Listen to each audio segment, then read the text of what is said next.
Hey, welcome to the new Thirsting for Truth podcast. I am your host, Marcus Guevara, and I am joined by my good friend and co-host, Alicia Franco. Alicia, you want to say hello? Hey guys, we're so happy to have you.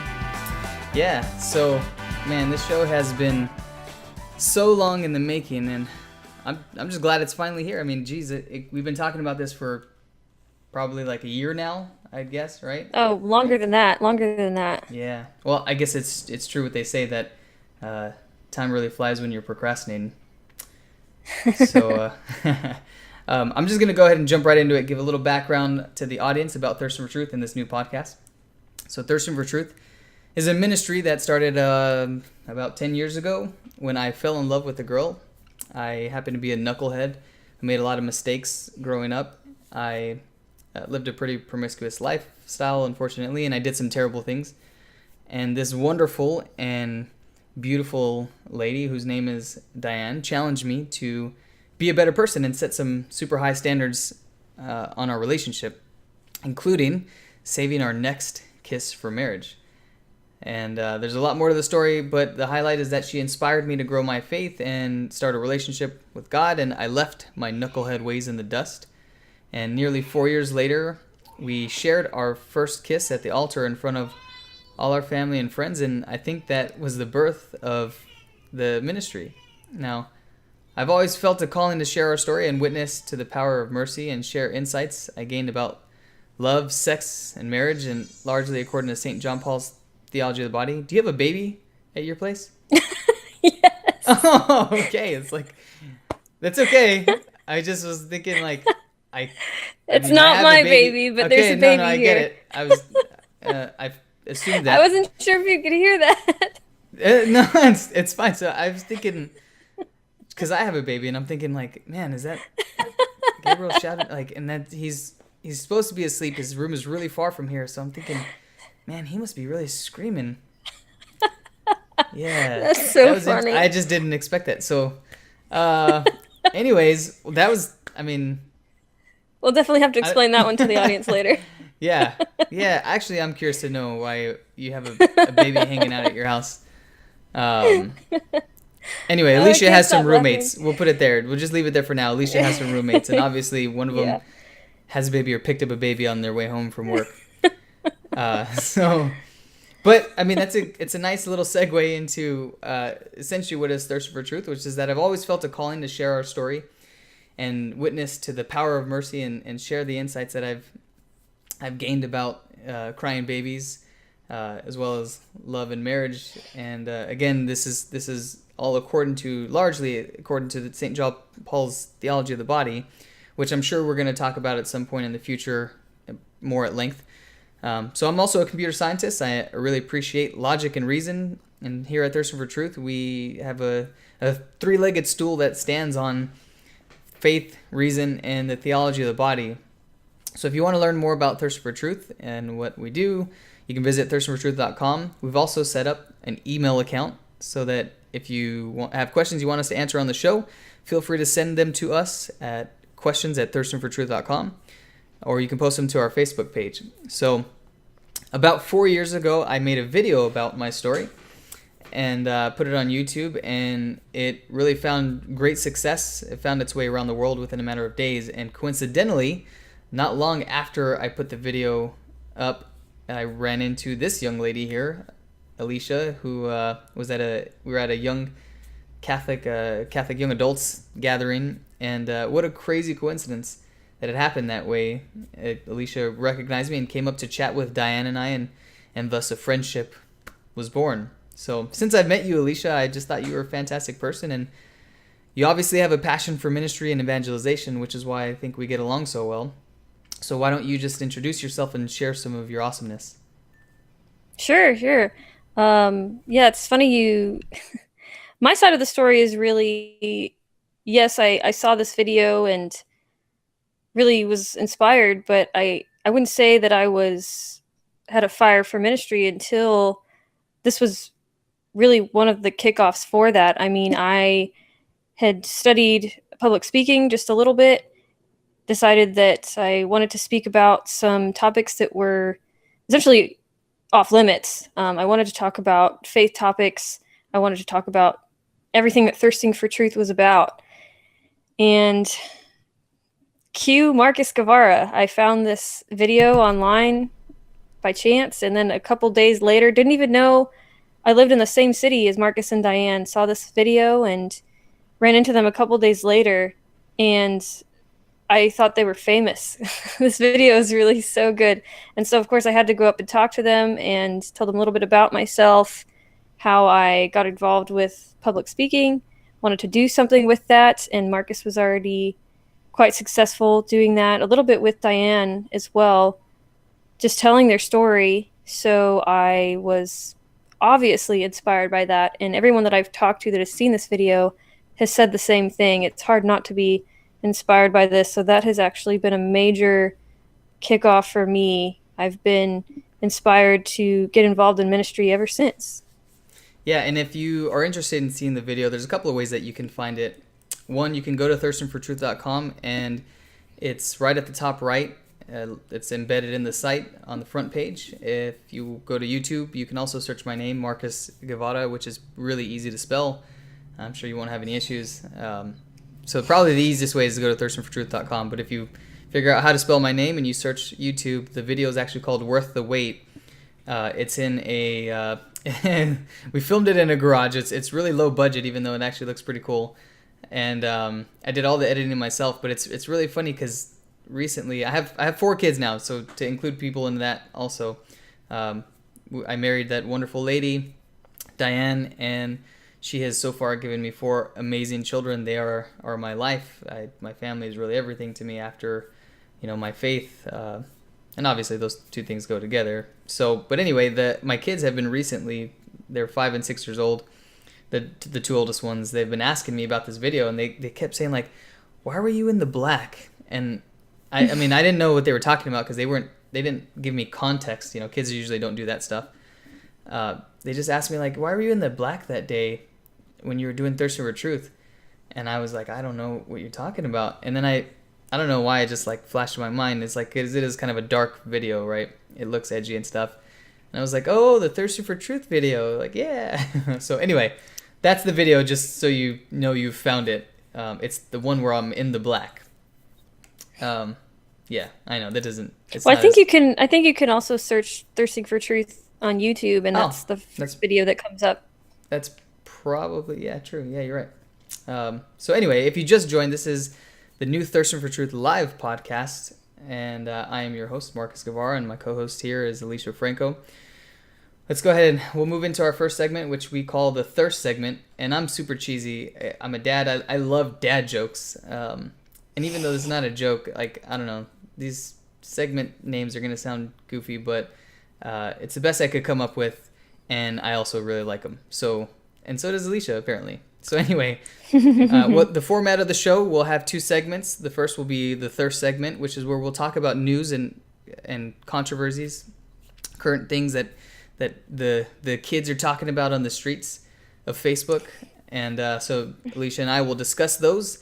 The second segment will be called Truth Tenders, because we're thirsting for truth and we want to tend, sort of like a bartender would tend beer for your thirst for goody alcoholness. We are going to try and tend some truth to you. Leave you with some inspiring stories, because often current news and controversies can be a little bit dramatic and sad, or I don't know, depressing. So anyway, our first story, you probably have heard of it because a lot of people are talking about it. I just got I had some people talking about it on my private page on Facebook recently, and we were going back and forth a little bit because it's a lot of people are getting heated about it. Anyway, it's regarding the Google memo. So apparently a guy named James Damore worked as an engineer. Notice how I said worked, because he also recently got fired. He worked as an engineer at Google and attended some sort of training where he felt like conservative views or values were sort of being silenced and bullied into submission.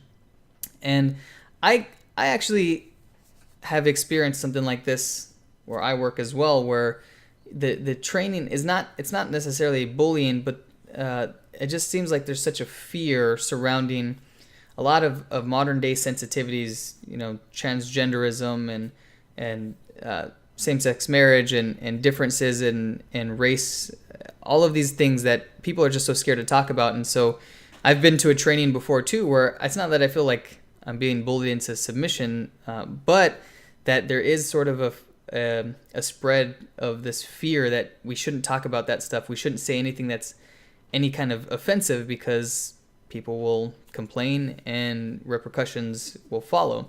So anyway, that's essentially, I think, what happened to him. He went to this training, felt like it was unfair, so he decided to go back to his desk and write a memo about, I guess, why Google should be pushing more for the diversity of thought and ideologies, as opposed to just diversity of race and gender and things of the sort. So what were your first impressions of this article? I was thinking about the fact that times have changed and we haven't always been so sensitive to these kinds of things in the past. That's what was most interesting to me. How would this have been different just a couple of years ago? That's what I was thinking. Yeah, I mean, I guess I hadn't thought about that, and I never really thought about how it's changed, because I don't remember receiving those kind of trainings years ago, right? And I'm in leadership. I'm actually in somewhat of I am in a management leadership position, and I get it. I mean, I know that a lot of leaders are very afraid that if somebody complains about something, and they find out that they were the people complaining about being offended, or persecuted or under you, well, obviously they come for you, and they start cutting leadership pretty quickly. And so there's a lot of fear in leadership that if you don't take some sort of harsh, quick action against any kind of perceived prejudice or bias or whatever, that you're essentially allowing it. You're helping to like keep this going, right? And something that I've been seeing just in the past couple years too is that word shamed. And I think sometimes we mistake shaming somebody with it. I guess it's just hard to tell somebody that they're doing something wrong or that you disagree with their beliefs, either or. And I think we tend to throw up that shame word just a little too much sometimes, just because we disagree with somebody. Yeah, well, it's so I posted something on my Facebook about the article. It was like another article where they talked about, the author of the article disagreed with the Google CEO firing this guy, because essentially, like you're saying, like, instead of recognizing that we can disagree with people and still work with them, they moved very quickly to appease the sort of loud population, right? The people who scream the loudest. Those are the ones that I need to appease, because they're the ones really going to make a big stink about it. And they may not necessarily be the majority. They're just, like you said, the loudest. Right. And so, so I had somebody on my page who was, told me that the document was, and I had admitted, I was like, I started reading the document, I hadn't gotten fully through it, and somebody came and said, that document was sexist and racist and all this stuff, and I was like, well, from what the half that I had read, I didn't see any of that, and so I was like, well, let me go back and finish it so I can see exactly what that person might be talking about. And I read it, and I didn't see any of that stuff. I still didn't see it. So that document, to me, it was actually very well written. I mean, it's not to say that I agree with everything in the document, but it was well written.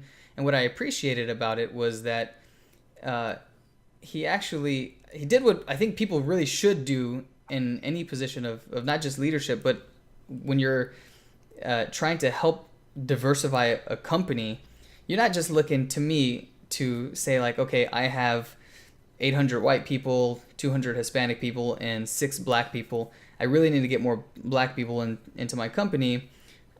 So I'm going to start some sort of, program to, give anybody who comes in that's black, you automatically get a 50% higher salary than everybody. So I'm enticing more black people to come in to the company, because then it makes me look better. It makes me look like I am a person who who really promotes diversity of race and culture in my company, which that's not, I mean, not necessarily a bad thing to want to promote that. It's just the way that you do it can be just stupid, right? So the smart way is to go look and say, why do I have these gaps? And that is exactly what he was attempting to do, is say, in technology, there's obviously a gap in genders. More men work in technology than women. And instead of saying, well, it's because, and this is what his problem, I guess, was with the assumption that people start with the foundation that means people in technology are biased towards men, and they don't want women to work in there. They don't think women are capable, so therefore they only hire they only hire men, right?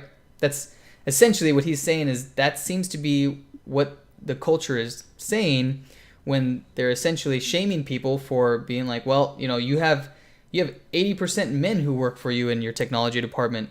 You hate women? Well, no, I just, I had 10,000 more applications from men than I had from women, and it just happens that there happens to be some, a higher percentage of either capable or men who are actually just people who are interested, that happen to be men in this field, right?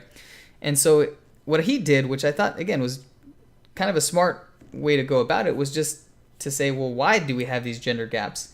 And he again speculated, looked at some social science and stuff, and of course this stuff isn't, again, I'm not looking at it as golden material here, but I thought it was a good approach, which was essentially to say there is an undeniable difference in men and women.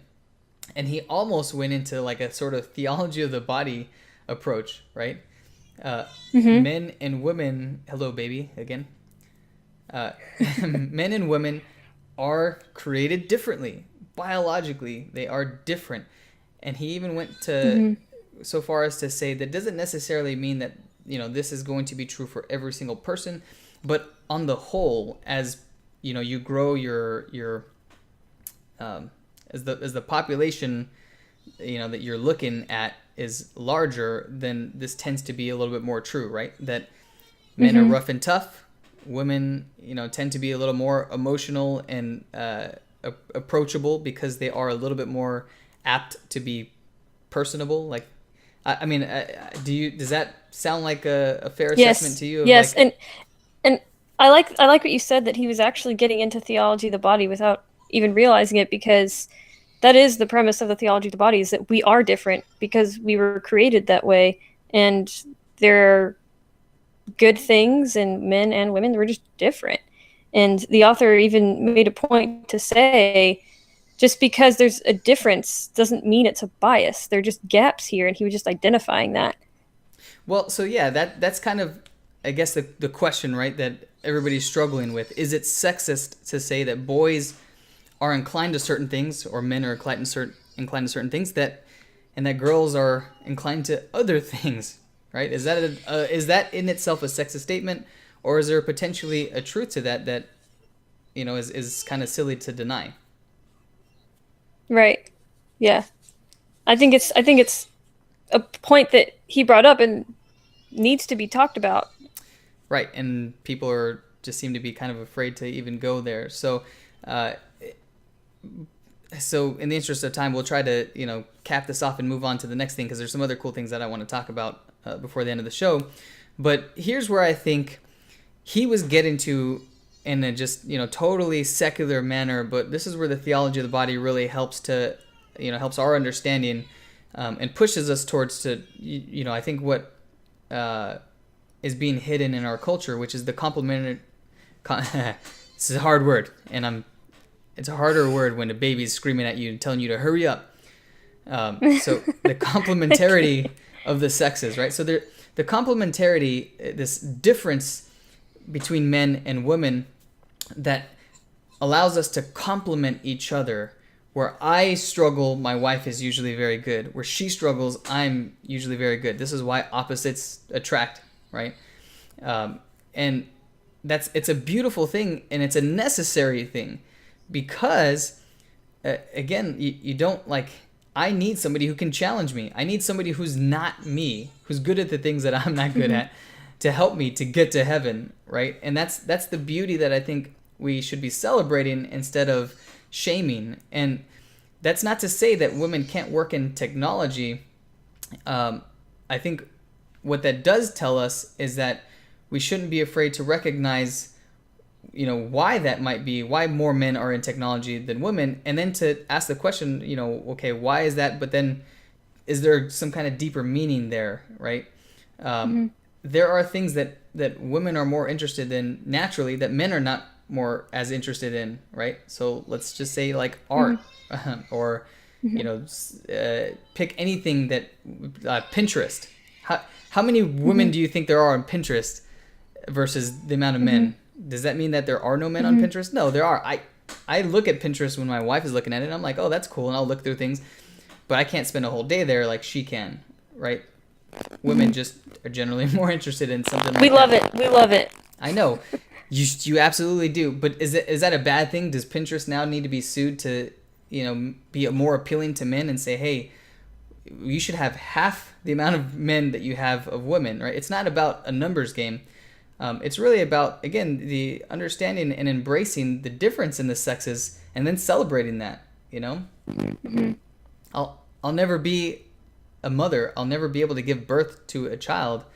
That's something that I celebrate about the nature of my wife. I'm not angry that I don't get to do that. I think it's beautiful that she has that capability. And there are other things that I have that, again, she celebrates, and that's what allows us to be joined in a marriage. Your thoughts? Closing thoughts? Yeah, I think the biggest thing about that is Alicia, sound like a robot. Hold on. Can you, I don't know, maybe try to mute your mic or unplug it and plug it back in? Or just turn off robotic mode?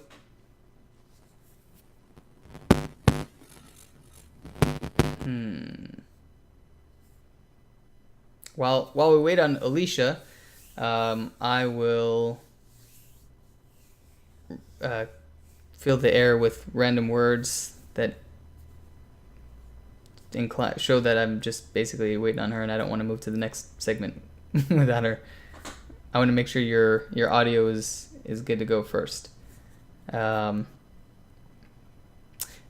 Okay, so I saw Alicia. I saw you doing the thumbs up, but I don't have your audio. So I'll tell you what. While we wait on Alicia, I will go ahead and read from our next segment of the show. And Alicia, as soon as you come back online, just start talking, and that way I can hear you. Just say like, hey, can you hear me now? Even if it's in the middle of what I'm saying, just so I can make sure I can hear you. Okay, so I can't hear you, by the way. So maybe check your settings. I am going to guess that on your computer, you're going to have to, or on Hangouts, you're going to have to change your settings to the current microphone. So on the top right, there's a little settings thing. So just click that.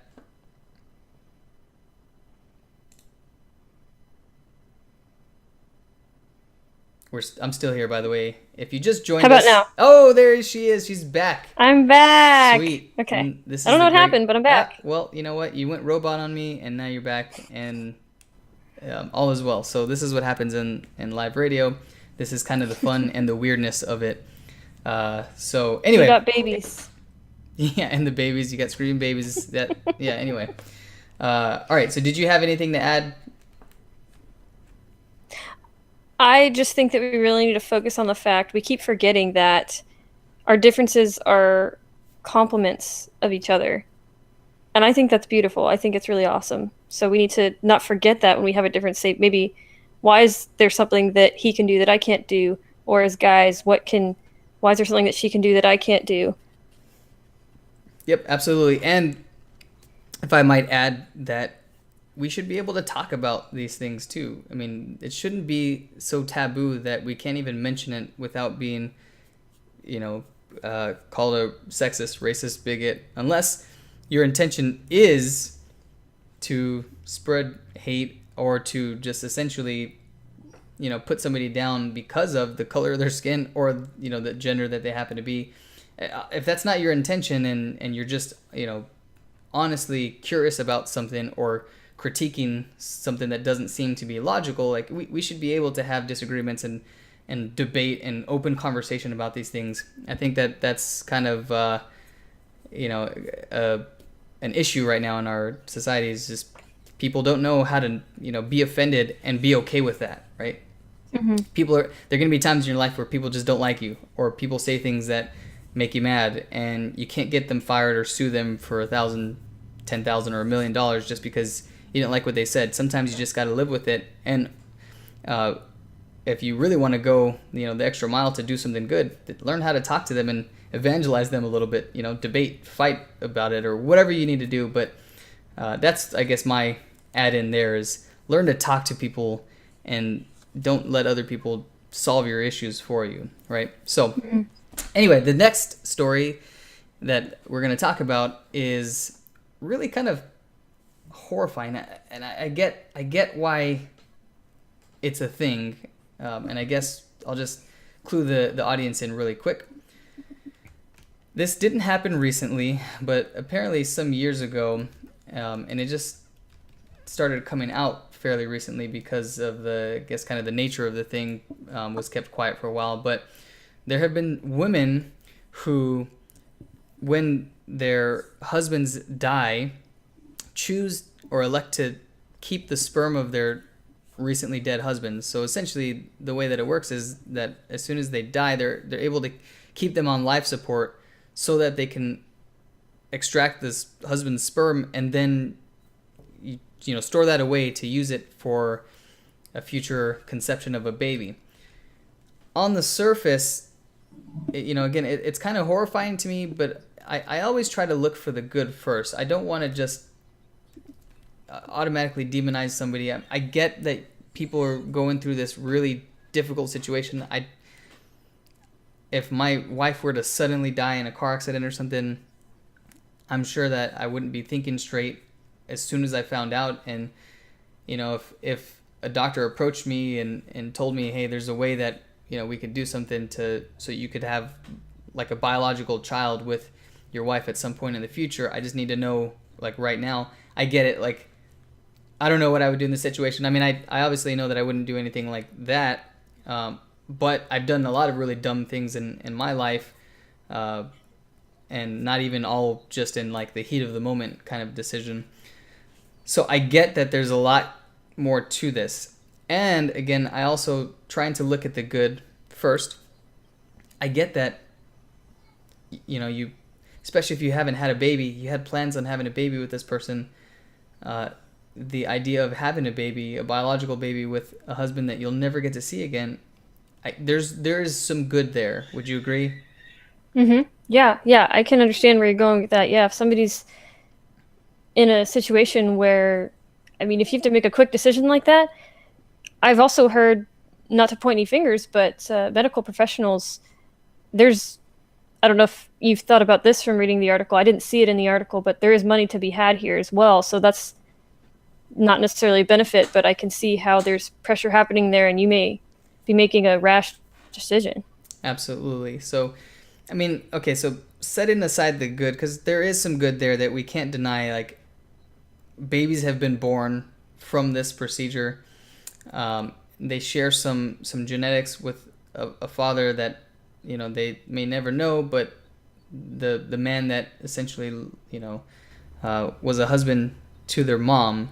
And that's something that I know everybody in the world inherently in their heart of hearts wants to be able to experience, right? Everybody wants that family, that mother and father who love them and who are willing to do great things out of love for them. And in the article even says that one of the women said that when she told her son when he got older, he was actually really happy about it, that she would go to such great lengths, or, you know, to to love him and bring him into the world. And again, so I get it. There's some good there, but it's also sort of horrifying to me that people are doing this because it only further creates that haziness around the sexual act and marriage and it being connected to having babies. So what are your thoughts and comments on that?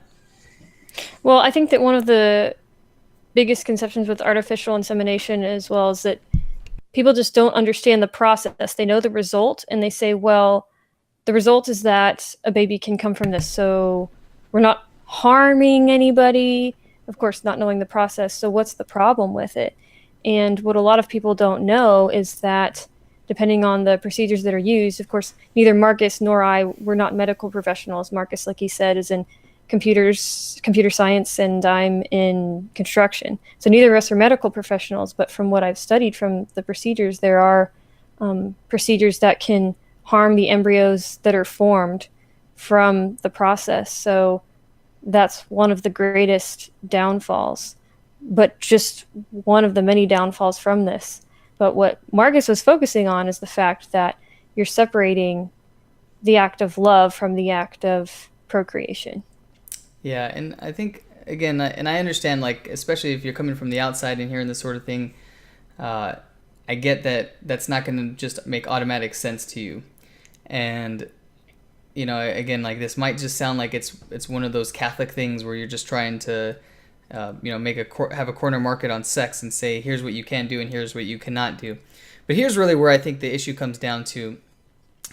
We've lost so much sight of how sex is integrated with a family life and baby making, that, okay, on one extreme, we think that, Catholics who are pro-life and who preach this sort of stuff, all they think about is you need to have as many babies as humanly possible. And if you don't have as many babies as humanly possible, then God's just not going to be happy with you. You can't get to heaven. You shouldn't be married. You shouldn't be married, and you shouldn't be having sex. And I'm not, a really, I guess I'm not a good example of that because we have 4 kids, all 6 years and younger. But that's just because I love babies. It's not because I feel like we had to have babies. I don't know. I can't get enough of those little tiny people. They're so adorable. So that's one extreme that people think you have to go to, and then the other extreme is essentially like it's all out whatever, right? That sex and babies are so detached that you don't even have to have sex to have a baby.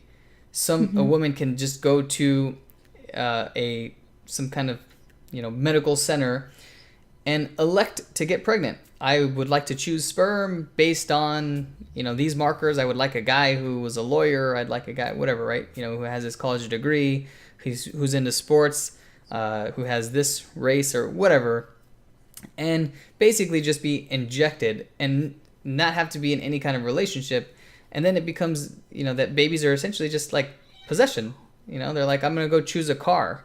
I'd like a red car. I'd like a 4-cylinder or a 6-cylinder. And there's so much more to babies than that. You can get tired of a car in a couple of years and throw it out, sell it or whatever, and just say, yeah, I'm going to get another car.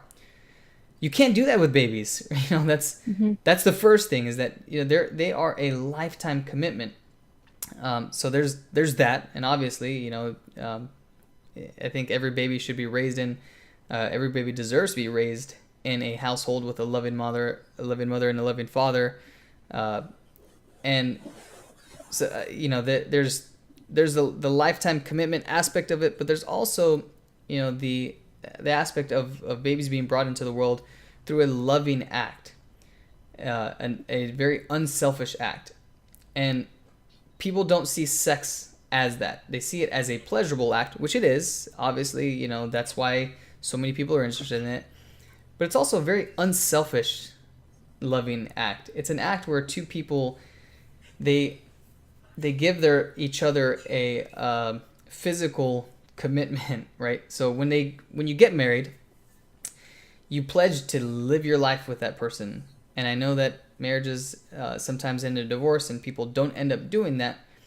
But that is the commitment that you give to that person verbally.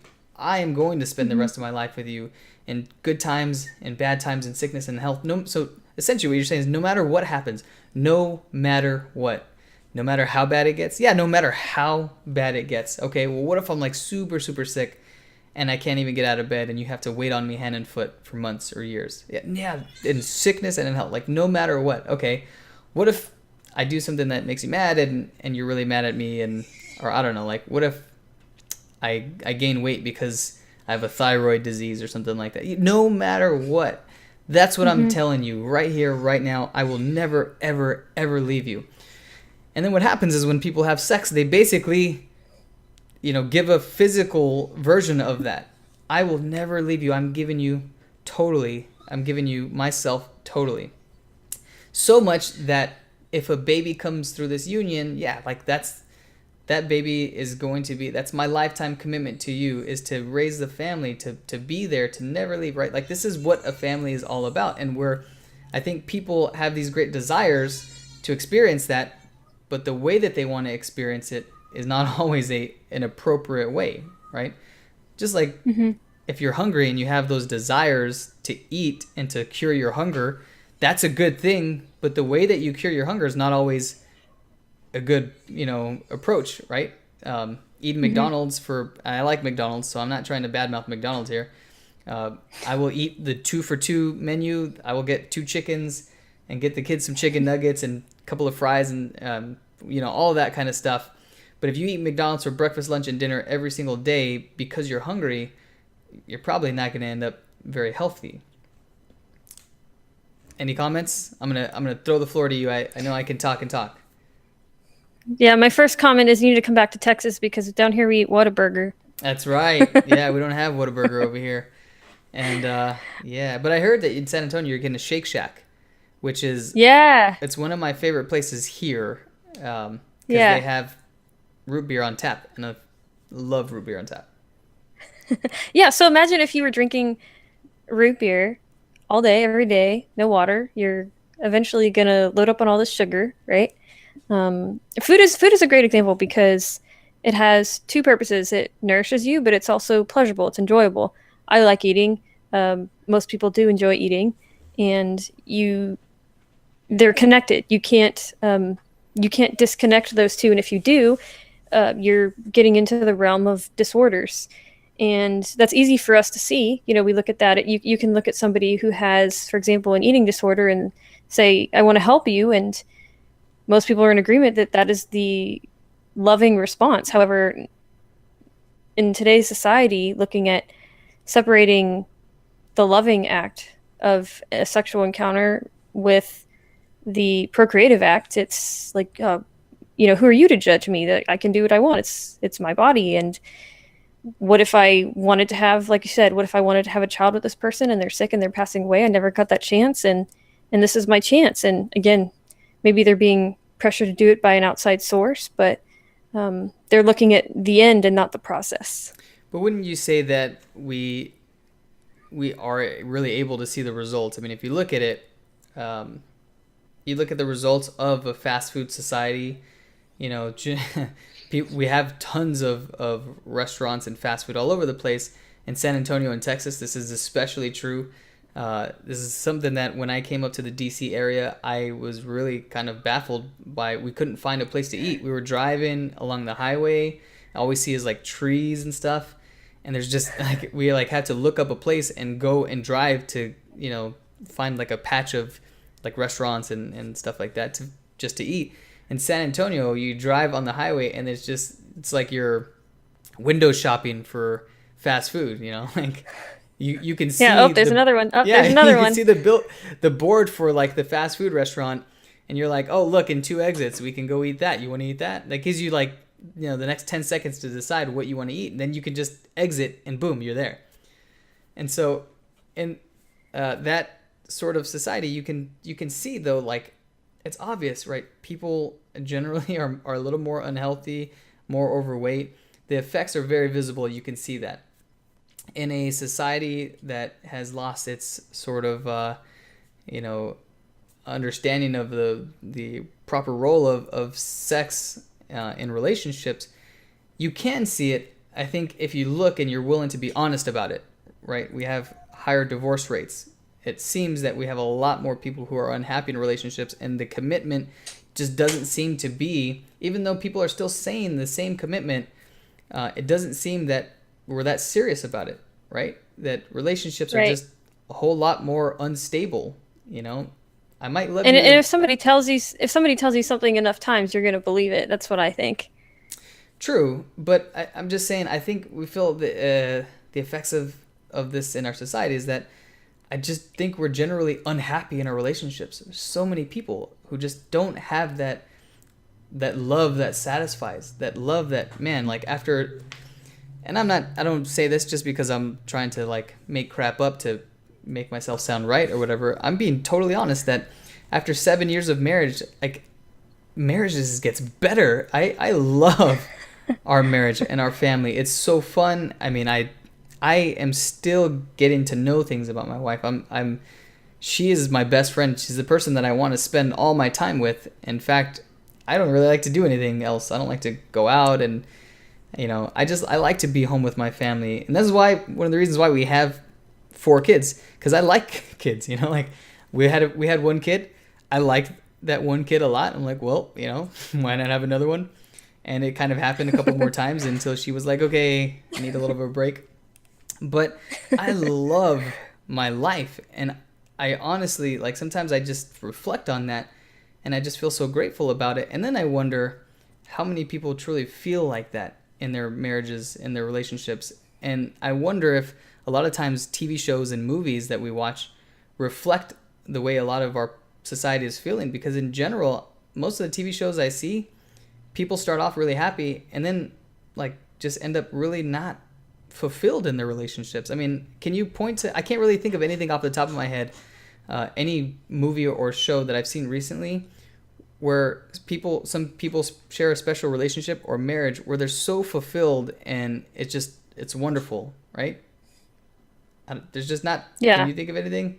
I mean, Well, Hollywood loves drama too, so well, yeah, there's that. okay, but still, I think it's the whole, what is it? What do you call that? Art imitating life kind of thing, right? Oh, yeah, Uh, yeah. I get what you're getting we at. express great truths in our art, and sometimes it sort of, unconsciously comes out in the things that we produce. This is essentially how I feel and think. Well, obviously, then what I do is going to reflect that. I mean, so a good example is La La Land. Have you seen that movie yet? Yes. Okay, so it was an awesome movie until the end. It was like, what the crap? Like, Yeah. I mean, Yeah. Well, you expect this happy ending, and then it's like, wait, what?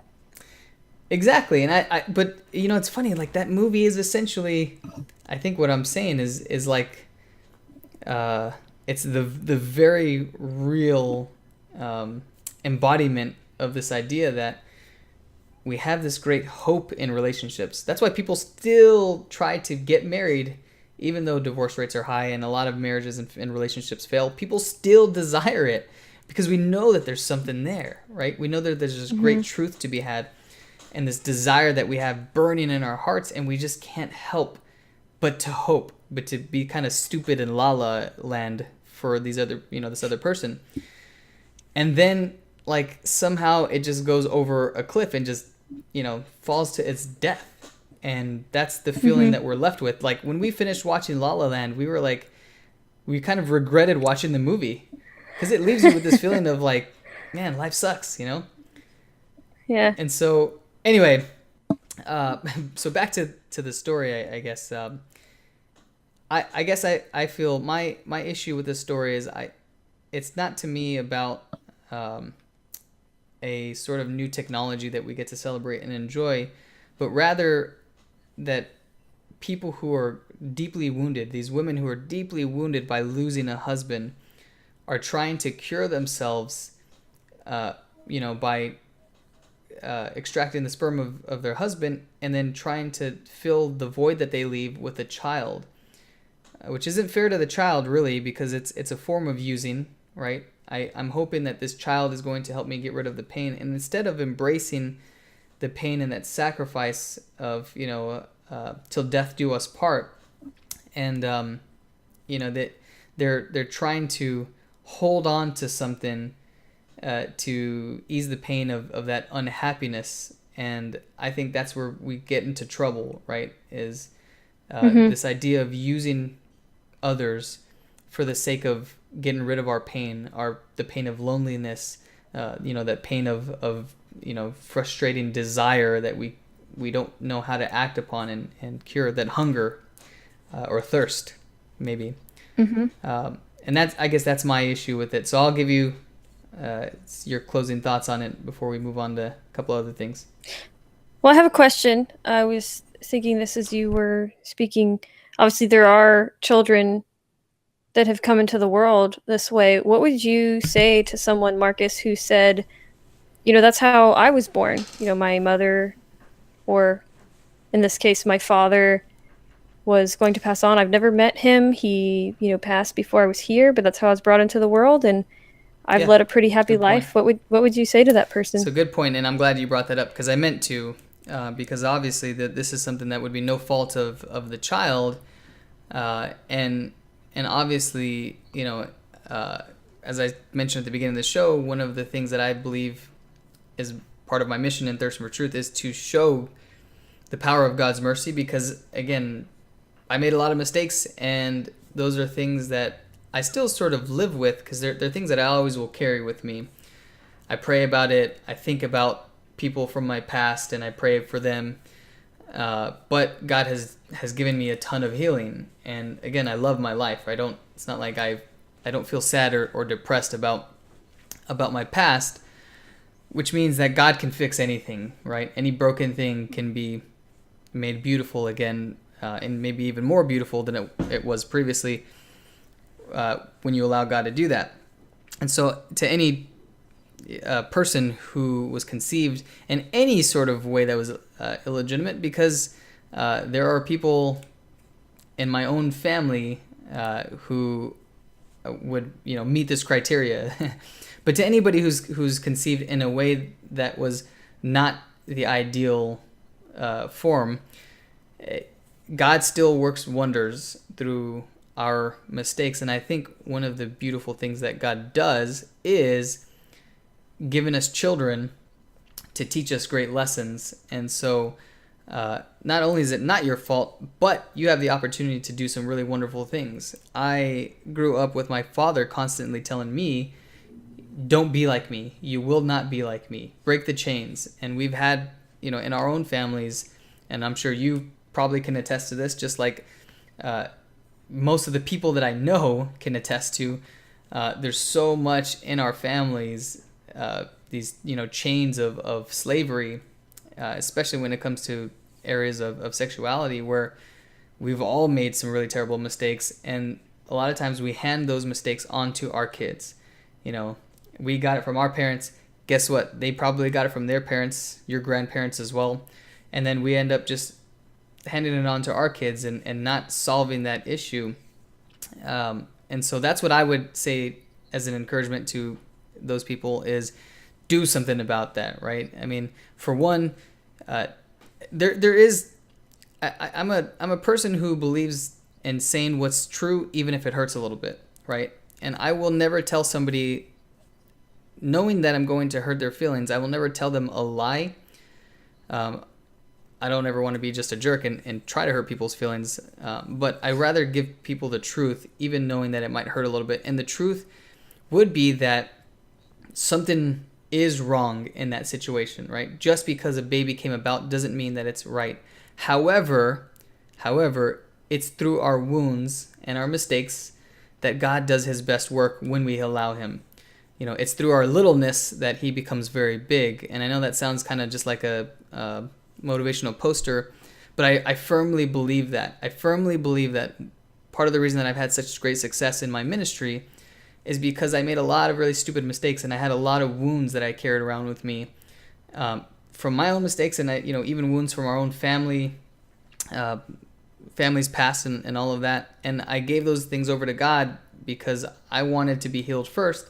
But then I realized that other people would benefit from that. So that's what I would say is do something great, with those wounds. Allow yourself to experience a little bit of that pain and let it set in if necessary. But then give that up to God and allow him to do some really fantastic things with your life. um, what do you think, Alicia? I mean, does that share the same You hit the opinion? nail on the head. Yeah, I really don't have much to add. I mean, we all have pains in our family, I think. So I would agree with you. I would say, just no matter how you came into this world, God still loves you. He was in his plan for you to be here, and that's what you need to focus on. Use the skills that he gave you, and use your story, and tell people about it. That's what Marcus and I are doing. And this is a great example of the complementarity of the sexes. And this is one of the reasons why I really wanted to have you on the show with me.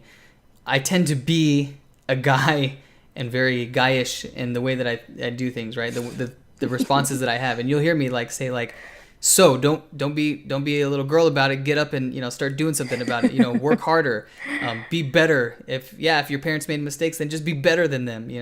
Work hard, do something great. And then then the female in you comes in and says you were meant to be here. God created you with a purpose, and he loves you, and you should know that. And that's, I mean, seriously, we started off the show talking about that, and that's the beauty there is, I do want to motivate people to, I recognize that there is a period where you can feel bad and sad, and because things will hurt you, and you have to let that pain penetrate your heart and do its work. But then you need to get up and, go somewhere. You need to go do something, right? I'm all about you working hard to change things that you don't like, and to work to bring good out of bad. And sometimes I'm so motivated like that, I'll drive Diane nuts, and she'll just she's just I can be too much for her. And the beauty of Diane, and the beauty of the female gender, is you have this nurturing nurturing nature. It's kind of a tongue twister. So you have this naturally you're nurturing, so you want to make sure that the person knows that they're loved. And sometimes I forget to do that, and that's why I need a woman around me, because with our kids it's the same way. Our kids sometimes I'm on them and I'm you need to clean up, you need to do this stuff, you're gonna do this, and I'm gonna work you, and we're gonna do this together, and all that stuff. And I'm on them, and then sometimes they need Diane to come in and be give them a hug and be hey, your dad loves you, and we love you, and you're a fantastic kid, you're so beautiful. They need You're that. doing a good job. Yeah, exactly. They need that. They need both of that from us. But anyway, so thank you for that. But so we have a couple minutes left in the show. I know we wanted to go 30 minutes, but Alicia, you're just too great to talk to. So this ended up being an hour show, which is fine for our first one. I think we'll see how the response is. If people want it shorter, maybe we'll go back to 30 minutes. But anyway, we'll cap off the show with a couple of inspiring stories. I sent these to you, and I actually brought these up because they're sort of, to me, the potential wonder that's not found in the other previous stories, which is that we just talked about, coming up in circumstances that are less than ideal, and doing something great about it. One of the stories that I've seen this before years ago, and it just came up in my feed recently, is about a boy named Patrick Otema in Uganda, who grew up 15 years. Can you believe that? 15 years. He's deaf, and for 15 years lived in a remote village where he couldn't communicate with anybody. Nobody knew sign language. He can't hear and he can't talk, and so it's, I'm sure people have a difficult time trying to communicate with him through any kind of signs, but nobody knows sign language, so nobody was able to teach him how to communicate. And I just, oh man, my heart was just throbbing as I watched this video, and I saw the sadness in his eyes. Unimaginable sadness. I don't understand how you could go for 15 years without being able to communicate. Just tell people how you're feeling, And anyway, the beauty in the story, though, is that another kid from a nearby village who grew up deaf ended up going somewhere to some sort of sign language immersion course, and coming back and started giving classes to all the deaf kids in the area. So kids were traveling from miles around to come and learn sign language. And you saw, I don't know, did you see the video? I didn't see this one. Oh man, okay. That's So then I'll just tell you. Yeah, I'll just tell you. So Okay. It follows him for 10 weeks, and the video is really short, but they follow them for 10 weeks, and the teacher comes back and starts to kind of make progress with them, and you see the change in this kid. He starts to smile, and his eyes light up, and all of the kids, you could just see, man, the change in just like the air was just amazing. It was so beautiful, and it's the simplest gift that he was given, which is just the gift to communicate. And I just thought that was wonderful, that it was cool to see the change in the that how he got happy when he started to learn how to communicate. But my concentration was very much on the guy that didn't really get much in the story, that he wasn't really emphasized in the story, which was the kid that went and learned sign language but then brought it back. So another kid in the same situation, grew up not able to sign, not able to really communicate, and then said, I need to bring this to others. So this is kind of what we were talking about a minute ago, taking your situation, which may not be ideal, your pain, your wounds, and then going and helping to heal others. There's such beauty in that. And anyway, so I'll post that video. And I just thought it was the coolest thing. But God, can you imagine going a week or 2 weeks of silence and not being able to say anything? And imagine how you would feel just in that short amount of time. And he went 15 years. That's crazy. Well, okay, so right, and we didn't even talk, like, imagine going 2 weeks with headphones, like noise canceling headphones. You can't hear anything, you can't say anything, and you don't know sign language. What would you do? Like, what would you do if, I don't know, your leg hurts you really bad, and like you need a doctor? How do you tell somebody? Or how do you tell them what's hurting, right? Mm-hmm. If you could even kind of, I don't know, it just, yeah, those are the things that I think about, the simplest things that we take for granted, the ability to just open your heart and let somebody know what you're feeling.